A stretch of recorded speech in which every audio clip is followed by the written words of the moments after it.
आप कल्पना कीजिए कि 3 करोड़ लखपति दीदी बनने से हर ग्राम पंचायत में खरीद शक्ति कितनी बढ़ेगी।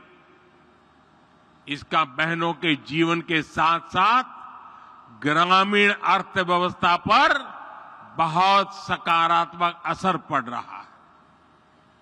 भाइयों और बहनों, जब हम विकसित यूपी की बात करते हैं तो इसके पीछे एक और ताकत है। ये ताकत है यहां के एमएसएमई, यानी छोटे, लघु और कुटीर उद्योगों की ताकत। डबल इंजन सरकार बनने के बाद यूपी में एमएसएमई का अभूतपूर्व विस्तार हुआ। यहां एमएसएमई को हजारों करोड़ रुपए की मदद दी गई है। ये जो डिफेंस कॉरिडोर बन रहा है, जो नए इकोनॉमिक कॉरिडोर बन रहे हैं, इनसे भी एमएसएमई को बहुत लाभ होगा।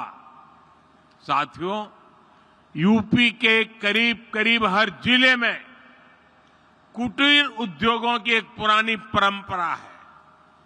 कहीं ताले बनते हैं, कहीं पीतल की कारीगरी है, कहीं कालीन बनते हैं, कहीं चूड़ियां बनती हैं, कहीं मिट्टी की कलाकारी होती है, कहीं चिकनकारी का काम होता है।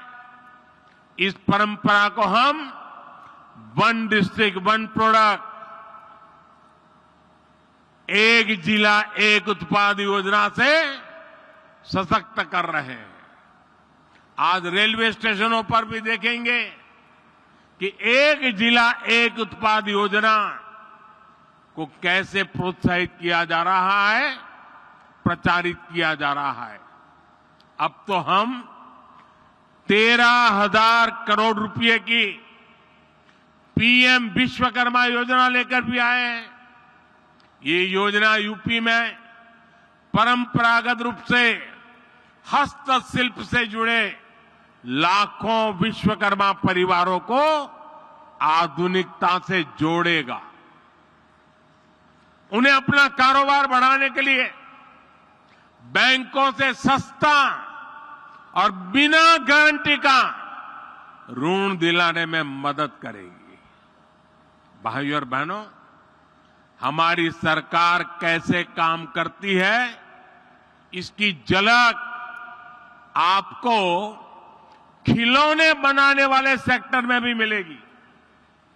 और मैं तो कांची का सांसद होने के नाते भी वहां बनने वाले लकड़ी के खिलौनों को प्रमोट करता ही रहता हूं। साथियों, कुछ साल पहले भारत अपने बच्चों के लिए अधिकतर खिलौने विदेशों से आयात करते थे। ये स्थिति तब थी जब भारत में खिलौनों की एक समृद्ध परंपरा रही है।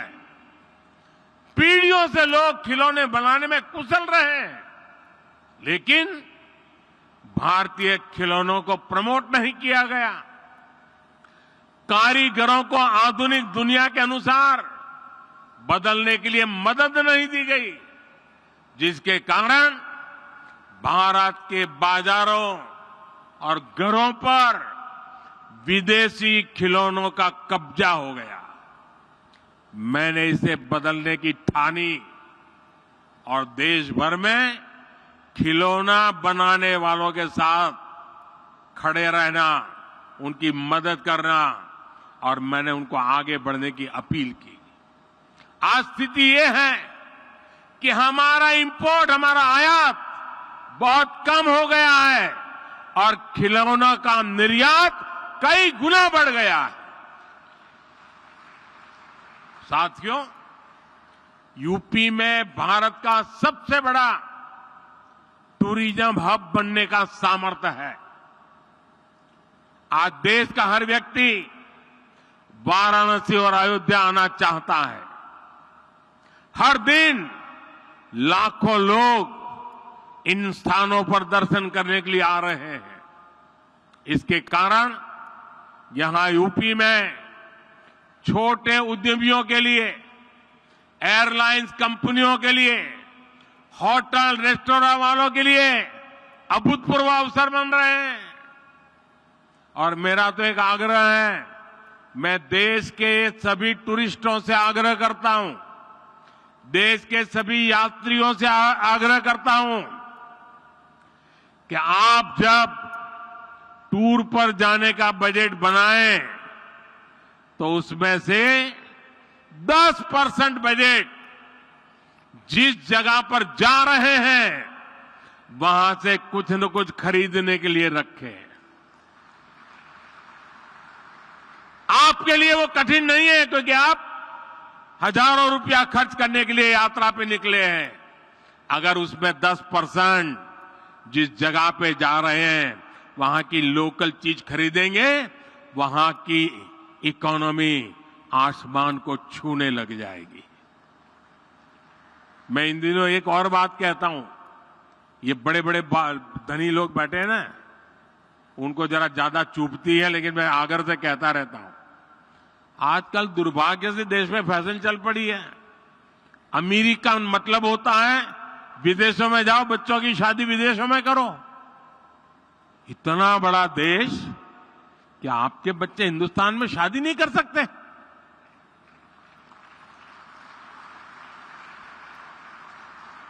कितने लोगों को रोजगार मिलेगा? और जब से मैंने शुरू किया है मेड इन इंडिया, मुझे चिट्ठियां आ रही है, साहब हमने पैसा जमा कराया था, विदेश शादी करने वाले थे, लेकिन आपने कहा कैंसिल कर दिया है, अब हिंदुस्तान में शादी करेंगे।